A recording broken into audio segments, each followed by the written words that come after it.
تو اس طرح نہیں ہوتا. پھر پاکستانی جو ماحول ہے اس کے اکارڈنگ بات کرنی چاہیے. جو ہماری گرومنگ ہے, جو ہماری سکولنگ ہے, جس طرح کے ہمارے والدین تھے, جس طرح کے ہمارے کسٹمز ہیں, ان کو ملحوظ خاطر رکھتے ہوئے ہم نے اپنی ان ساری چیزوں کا تجزیہ کرنا ہوتا ہے, دیکھنا ہوتا ہے, اور اس کے اندر کیا بہتری ہو سکتی ہے اس حوالے سے بات کرنی ہوتی ہے.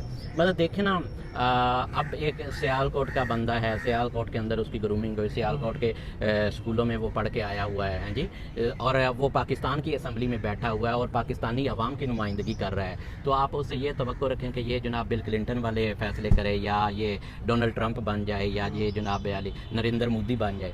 اب تو میں یہ بھی سمجھتا ہوں کہ جو ہمارے یہاں یہ تقابلی جائزہ لیا جاتا ہے کہ انڈیا کے یہاں یہ ہو رہا ہے, پاکستان کے اندر یہ ہو رہا ہے, اور بھائی خدا کا خوف کریں, اب تو پاکستان کا انڈیا کے ساتھ اس طرح کا تقابلی جائزہ بنتا ہی نہیں ہے. وہ تیسری بڑی معیشت جو معاشی طاقت ہے انڈیا کے پاس آ چکی ہوئی ہے. وہ آئی ٹی کے دور کے اندر 90s میں چلے جاتے ہیں نا جی کہ ایشین ڈیگر پاکستان بننے جا رہا تھا. نہیں, ادھر اس وقت بھی نہیں بننے جا رہا تھا, اس وقت بھی یہ سب فراڈ تھا. مطلب یہ زبانی کلامی یا پولیٹیکل ایک نعرے بازی تھی, اس کے اندر کوئی اتنی بڑی حقیقت نہیں ہے. تو چونکہ اس وقت ہم بچے تھے, ہماری سمجھ میں یہ باتیں آتی جو تھیں. فکری بددیانتی ہے, فکری بددیانتی, انٹلیکچوئل ڈس آنیسٹی, اس کو پاکستان کے لیے آپ ظاہر قاتل سمجھتے ہیں, یا سمجھتے ہیں جی کہ یہ بڑا اچھا کام کر رہے ہیں, جو قبضہ مافیا کام نہیں کر رہا, جو ایجوکیشن مافیا کام نہیں کر رہا, جو پولیٹیکل مافیا کام نہیں کر رہا, جو چینی آٹا مافیا کام نہیں کر رہا, یہ جو ہے نا یہ بڑا اچھا کام کر رہا ہے سوسائٹی کی بہتری کے لیے. یہ جو فکری بددیانت طبقہ ہے, اسے آپ ان سے بہتر سمجھتے ہیں؟ نہیں نہیں, بالکل بھی نہیں. اصل میں نا محسن صاحب گزارش یہ ہے, چھوٹی ساری گزارش ہے, اس میں آپ دانشوروں کو لے لیں, سیاستدانوں کو لے لیں, صحافیوں کو لے لیں, اساتذہ کو لے لیں, یا ڈاکٹرز کو لے لیں, یا وکلاء کو لے لیں, یا ایک مزدور کو لے لیں, یا ایک دکاندار کو لے لیں, ایک چھابڑی والے کو لے لیں. جب ہم چیزوں کا انالیسس کرتے ہیں, اگر مجموعی طور پر پاکستانی سماج کا ہم جب پوسٹ مارٹم کرتے ہیں, تجزیہ کرتے ہیں, تو ہم اپنی اپنی جگہ پر انتہا درجے کے بدعنوان ثابت ہوئے ہیں. اب اس بدعنوانی کو کسی ایک سیگمنٹ کے اوپر, کسی ایک انسٹیٹیوشن کے اوپر امپلیمنٹ نہیں کر سکتے کہ یہ زیادہ کرپٹ ہے یا یہ کم کرپٹ ہے. ہم مجموعی طور پر یا کلیکٹیولی ہم کرپٹ لوگ ہیں, اور ہم انفرادی سطح پر جب اتنے زیادہ بدعنوان ہیں, تو جب اجتماعی طور پر ہم اکٹھے ہوتے ہیں تو اس سے وہی نتیجہ برآمد ہوتا ہے. اچھا, کسی بھی معاشرے کے اندر ہم اکراس دا بورڈ یہ نہیں کہہ سکتے کہ یہ بالکل ہی معاشرہ درست ہے, یا ہم یہ نہیں کہہ سکتے کہ یہ بالکل ہی سارے کے سارے بدعنوان یا کرپٹ اکٹھے ہوئے ہیں. ہوتا یہ ہے کہ کچھ لوگ اچھے ہوتے ہیں, کچھ لوگ برے ہوتے ہیں. ہاں, جو اجتماعیت کی بدعنوانی ہے یا کرپشن ہے یا بددیانتی ہے یا فکری بددیانتی پر میں آپ کو بعد میں اس کے آخر پر بتاتا ہوں کہ وہ کیا ہے. تو اس کے نتائج انتہائی بھیانک ہوتے ہیں, جو اجتماعی گناہ ہوتے ہیں. اور اب اجتماعیت کو ہم کیا کہیں گے, جو اکثریت میں پایا جاتا ہے گناہ, وہ اجتماعی گناہ ہے. اکا دکا اگر کوئی بندہ کرتا ہے, اس پر صرف نظر قدرت بھی کر دیتی ہے, اور اس کے لیے قوانین بھی موجود ہیں, اس سے اس کی درستی کی جا سکتی ہے. مگر جب اجتماعی ہم لوگ گناہ کرتے ہیں تو نہ قدرت اس پر رحم کرتی ہے, نہ کوئی اور سماج کرتا ہے. اس کی حقیقی جو, اگر ہم کھلی آنکھ کے ساتھ, بصیرت کے ساتھ دیکھیں آج جن حالات کے اندر ہم گزر رہے ہیں مجموعی طور پر پاکستان کے اندر, یہ ہمارے ان گناہوں کا نتیجہ ہے. اس میں ایک آپ انتہائی مطلب ہے کہ گروم ویل آف جو لوگ ہیں, جو الیٹ کلاس ہے, وہ بھی رو رہے ہیں. کھانے معاشی طور پر جن لوگوں کی میں بات کر رہا ہوں وہ بھی رو رہے ہیں. ایک مزدور کے ساتھ آپ گفتگو کریں تو وہ بھی اپنے وہ معاشی حالات کو رو رہا ہے. اچھا, سیاسی جبر جو ہے وہ بھی رو رہے ہیں, سیاسی جبر کے تحت یہ بھی رو رہے ہیں. اگر آپ کسی انسٹیٹیوشن کی بات کریں, کوئی بھی انسٹیٹیوشن ہے, جیسے ہیلتھ کا ہے, جیسے تعلیم کا ہے, جیسے پولیٹیکل انسٹیٹیوشنز ہیں, تو وہ ان کے ساتھ آپ بات کر لیں, وہ بھی آپ کو روتے ہوئے نظر آئیں گے. یعنی مجموعی طور پر ایک جہنمی کیفیت میں ہم پائے جا رہے ہیں. اب ظاہر ہے نا, جو جنت کا ایک ماڈل ہے اس کے اندر خوشحالی ہوتی ہے, آپ معاشی طور پر آسودہ ہوتے ہیں, آپ کا دل اور ذہن مطمئن ہوتا ہے. اور جہنمی کیفیت یہ ہوتی ہے کہ اس کے اندر نہ آسودگی ہوتی ہے, آپ کی نوشو نما گروتھ رکی ہوتی ہے, آپ بہت تگ و دو بھی کرتے ہیں, اور آپ کی رفتار بالکل آہستہ ہوتی ہے. وہ قبلہ منیر نیازی کا ایک شعر بھی ہے, اب اس وقت ایگزیکٹ میرے ذہن میں نہیں آ رہا کہ سفر آہستہ ہے, منیر اس شہر اس حسیب کا سایہ ہے کیا ہے. تو گزارش یہ, جو آپ نے فکری بددیانتی والا سوال اٹھایا تھا نا, اب کسی بھی معاشرے کے اندر جو دانشور ہوتے ہیں، جو ادیب ہوتے ہیں، جو مفکر ہوتے ہیں، جو لکھاری ہوتے ہیں، وہ اس معاشرے کا، اس سماج کا، اس سوسائٹی کی کریم ہوتی ہے. وہ اس سماج کے اندر بگاڑ میں یا اصلاح کے اندر بہت اہم کردار ادا کرتے ہیں. تو جب وہی بیمار زدہ ذہن ہوگا اور وہی بدعنوان ہوگا تو اس پر قدرت بھی رحم نہیں کرتی. تو ہمارے یہاں عمومی یہ جو فکری بددیانتی ہے، یہ اس کے نتائج ہم بھگت رہے ہیں ہر شعبہ زندگی کے اندر. بیمار ذہن. اچھا، ایک تو اس کے اندر محسن صاحب یہ ہے نا کہ آپ بیمار ہیں اور آپ کو اپنی بیماری کا ادراک ہے کہ آپ مانتے ہیں کہ ہاں یار میں بیمار ہوں، مجھے علاج کی ضرورت ہے. جب آپ بیمار ہوں اور بیمار ہونے کے بعد آپ کو ادراک بھی نہ ہو کہ میں بیمار ہوں تو پھر علاج سننے والے بیمار ہیں میں جی تو وہ پھر کہاں کیسے کا کیسا علاج ہوگا. یہ بہت طویل موضوع ہے، ہم آپ سے رائے دیتے رہیں گے. لاسٹ میں مختصر سا، یہ جو ہمارے یہاں پر لیفٹ ونگ ہے اور رائٹ ونگ ہے، ایک لیفٹ ونگ کے دانشور، ایک رائٹ ونگ کے دانشور، اب ایک تیسری کلاس میں، یہ منجن ہے یا کیا ہے؟ یہ دکانداری ہے. یہ دونوں طرف دکانداری ہے. نظریات اپنی جگہ پر بڑے خوبصورت ہیں.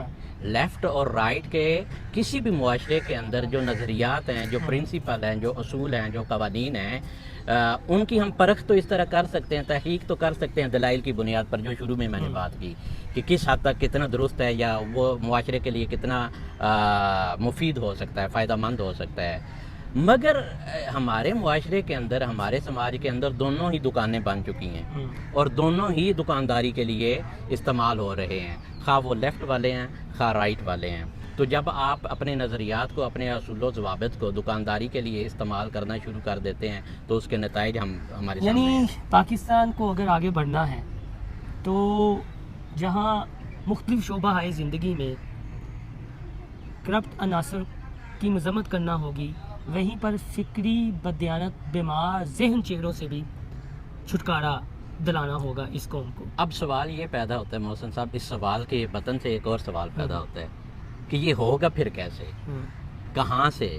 یہ اس قدر الجھی ہوئی ڈور ہے، اس کو مفکر اور دانشور اور ادیب بھی سلجھا سکتے ہیں، اور یہ انہی کی بگاڑی ہوئی ڈور ہے. یہ الجھاؤ انہی نے ڈالا ہوا ہے ان مسائل کے اندر.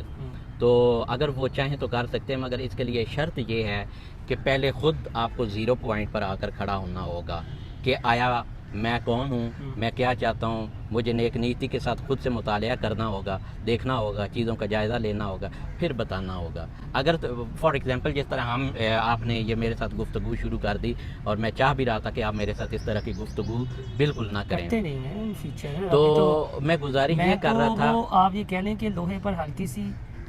اب یہ بھی ایک دکانداری کا دیکھنا. اگر تو یہ میں اپنی جو سوچ ہے، اپنی فکر جو ہے، اپنی جو آپ مجھ سے سوالات پوچھ رہے ہیں، اگر یہ بھی دکانداری میں چلی جائے گی، یہ کمیونیکیشن دکانداری میں چلی جائے گی تو اس کے اندر سے بھی برکت اٹھا لی جائے گی.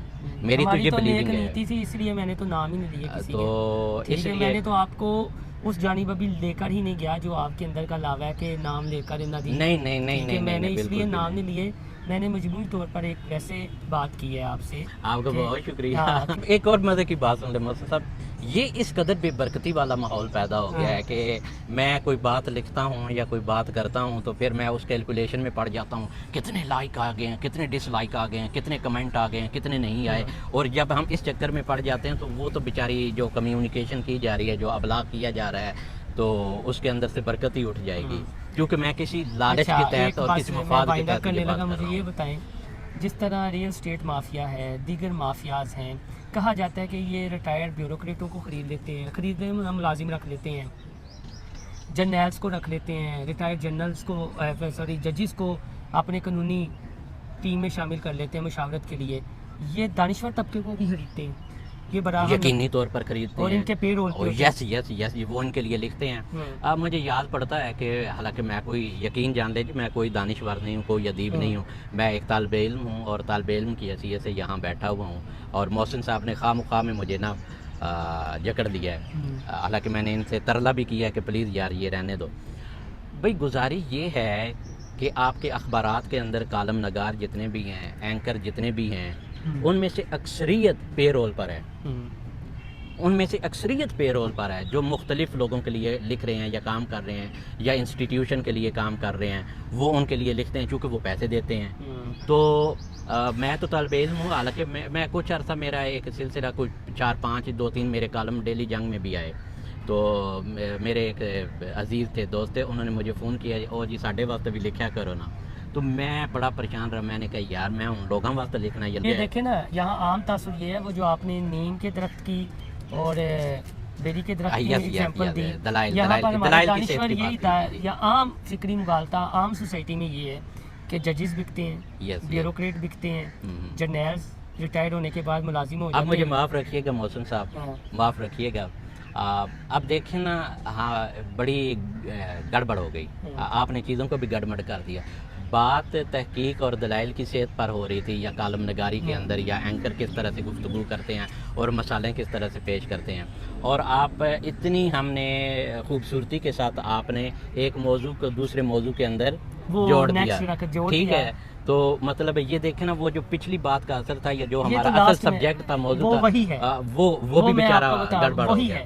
بات ہو رہی تھی فکری بددیانتی کی۔ جی فکری بددیانتی اتنا بڑا ٹاپک ہے کہ جسے ڈسکس ہمارے معاشرے میں نہیں کیا جاتا۔ اچھا، اس کے اندر نا میں نے یہاں بھی عرض کی ہے، گزارش کی ہے محسن صاحب، کہ ضروری نہیں ہے کہ کوئی جان بوجھ کر ہی کوئی ایسا کر رہا ہو سکتا ہے کہ وہ ساری جو کاروائی ہو رہی ہے یا واردات ہو رہی ہے، وہ لاشعوری طور پر بھی کر رہا ہو، اس بیچارے کو پتہ بھی نہ ہو کہ میں کیا کام کر رہا ہوں۔ کیونکہ عمومی آپ نے ہمارے معاشرے کے اندر دیکھا ہوگا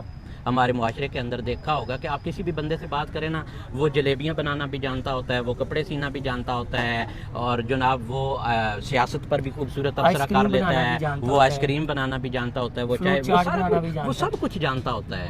اچھا، یہی المیہ ہمارے یہاں ہو گیا ہے کہ وہ ڈائریکٹر بھی خود ہے، ایکٹر بھی خود ہے، رائٹر بھی خود ہے، اور جو ہمارے یہاں ڈرامہ انڈسٹری کا یا فلم انڈسٹری کا حال ہے وہ آپ کے سامنے ہے، اور یہ ہمارے پورے معاشرے کا حال اسی انڈسٹری، ڈرامہ انڈسٹری اور فلم انڈسٹری یا تھیٹر انڈسٹری کے حوالے سے بھی یہی ہے، میڈیا انڈسٹری کے، کیونکہ ایک ہی بندہ سب کچھ ہے اس کے اندر۔ بہت شکریہ جی، عادل عزیز، ڈاکٹر عادل عزیز ہمارے ساتھ موجود تھے۔ کوشش کی میں نے تھوڑا سا کھنگالنے کی، مجھے معاف رکھیے گا، آئندہ آنے والے دنوں میں کھنگالتے رہیں گے جی۔ یہ ایجوکیشن میں میس میڈیا کے حوالے سے بہت بڑا نام ہے، کوئی نام ایجوکیشنسٹ بھی ہے، اور ایک رائے رکھتے ہیں۔ ظاہر ہے جو بندہ جس نے پی ایچ ڈی کی ہو اس کی بات میں دلائل بھی ہوں گے اور منطق بھی ہوگی، تو ان چیزوں کو سننا چاہیے۔ اور میرا نقطہ وہی ہے فکری بددیانتی، تو میں انہیں گاہے بگاہے بلکہ کچھ ویڈیوز کے ساتھ میں ان کا انالیسس دوں گا آئندہ آنے والے دنوں میں، ٹھیک ہے؟ اگر یہ نہ کہہ دیں کہ یار فکری بددیانت مافیا پیچھے مافیا تو ہے، ہمارے معاشرے کا جو سب سے بڑا نقصان ہے، جو ہماری بدحالی کا ہے، وہ ہر بندے مافیا کی شکل اڈاپٹ کر چکا ہے نا۔ مصیبت گروپ بنا کے، جی گروپ بنا کے، اچھا اسے سوفسٹیکیٹڈ لینگویج کے اندر کہتے ہیں دی لابنگ کرنا۔ دی لابنگ ایک ٹاپک ہے جی، ہمارا چینل یہ لابنگ ہو جاتا ہے۔ انسائیڈ اسٹوری کو لائک اور سبسکرائب کرنا نہ بھولیے گا، لابنگ کی بات اچھی کی ہے، بعد میں یہ لابنگ کی جاتی ہے مافیا کی صورت۔ اللہ حافظ۔